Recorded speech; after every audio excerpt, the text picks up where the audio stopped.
नमस्कार किसान भाइयों, आज हम बात करने वाले हैं गेहूं बोते समय हमें माइकोराइजा बायो फर्टिलाइजर का प्रयोग कैसे करना चाहिए। ये सबसे जरूरी बात है क्योंकि अक्सर किसान भाइयों को देखा है कि गलत टाइम पर गलत तरीके से बायो फर्टिलाइजर का उपयोग करते हैं, जिससे उनको फायदा नहीं मिलता और वो सोचते हैं कि पैसे हमारे बेकार गए।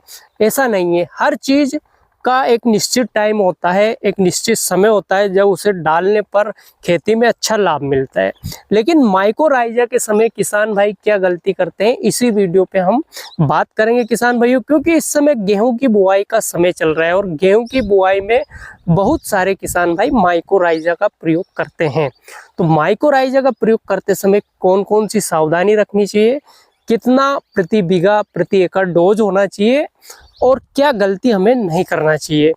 स्वागत है आपका मेरे चैनल किसान भारत की जान पर।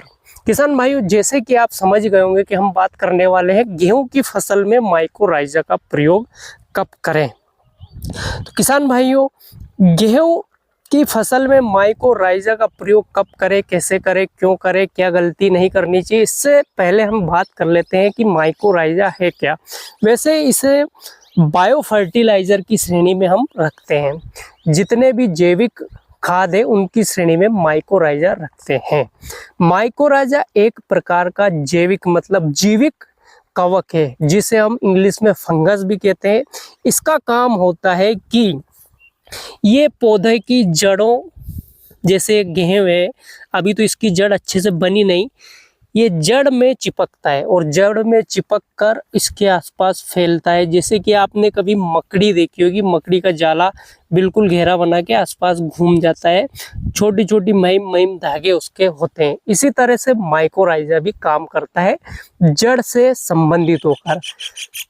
जड़ से संबंधित होकर ये दूर दूर तक फैलता है, तो दूर दूर के पोषक तत्वों को ये लाकर पौधों को देता है और पौधा इसका भोजन माइकोराइजा को देता है। तो इस प्रकार से पौधा अपना भोजन माइकोराइजा से लेता है और माइकोराइजा अपना भोजन पौधे से लेता है। माइकोराइजा एक फंगी है जो कि पौधों को आसपास दूर दूर तक जो पड़े होते हैं आग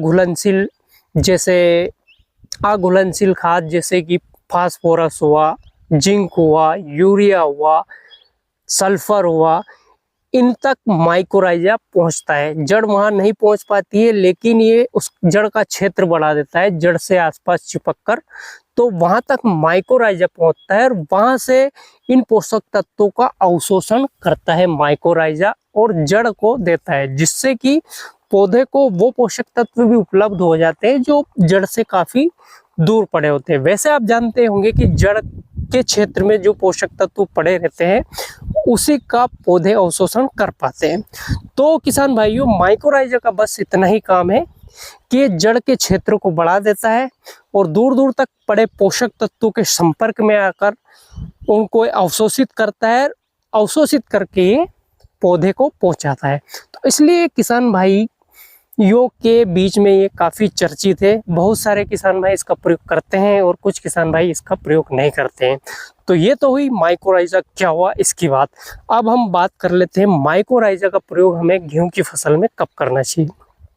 किसान भाइयों, जैसे कि हम जानते हैं कि जो भी खाद होता है कि माइकोराइजा का संबंध जड़ से है।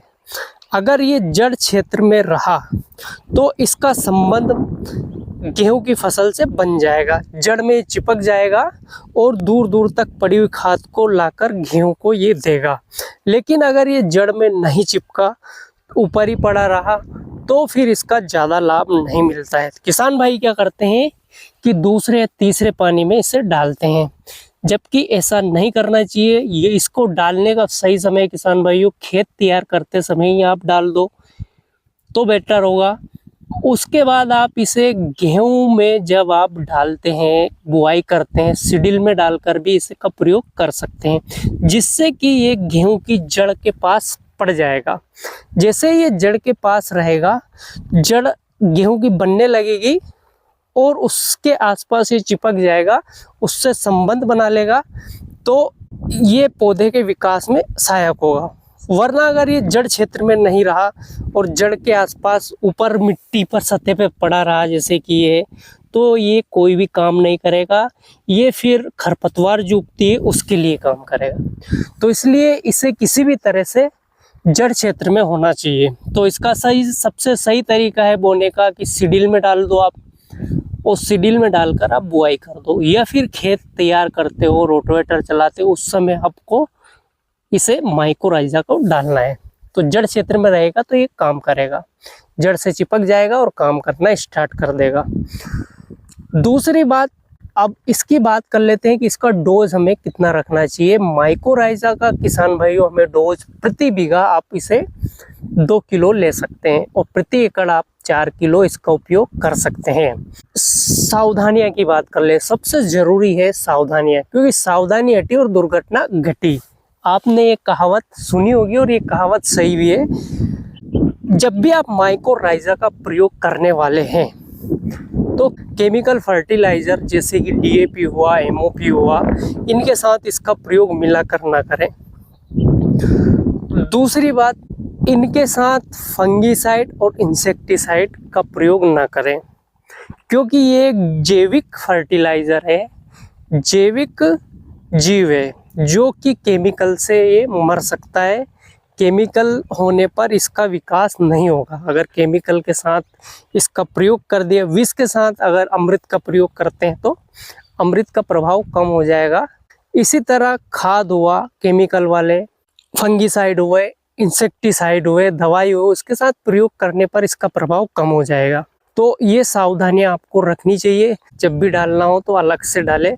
सबसे बेस्ट तरीका है, जितने खेत आपको मान ले 1 कुंटल गोबर की खाद में आप इसे मिलाकर फेंक सकते हो, बाद में इसे कल्टीवेटर और रोटोवेटर निकाल सकते हो, तो इसका अच्छा लाभ होगा। ये अच्छे से मिल जाएगा और जड़ तक पहुंच जाएगा और अपना काम स्टार्ट कर देगा। तो ये हो गई किसान भाइयों सावधानियां। तो गेहूं बोते समय किसान भाइयों इसका प्रयोग आपको करना चाहिए, जिससे कि हमें खाद, जो अघुलनशील खाद पड़ा रहता है जमीन के अंदर, वहां तक ये पहुंच जाता है और फसल को उपलब्ध करा देता है, तो जिससे हमें कम खाद की जरूरत होती है। धन्यवाद किसान भाइयों। वीडियो कैसा लगा? वीडियो अच्छा लगा तो लाइक करिए और चैनल को सब्सक्राइब करना ना भूलें।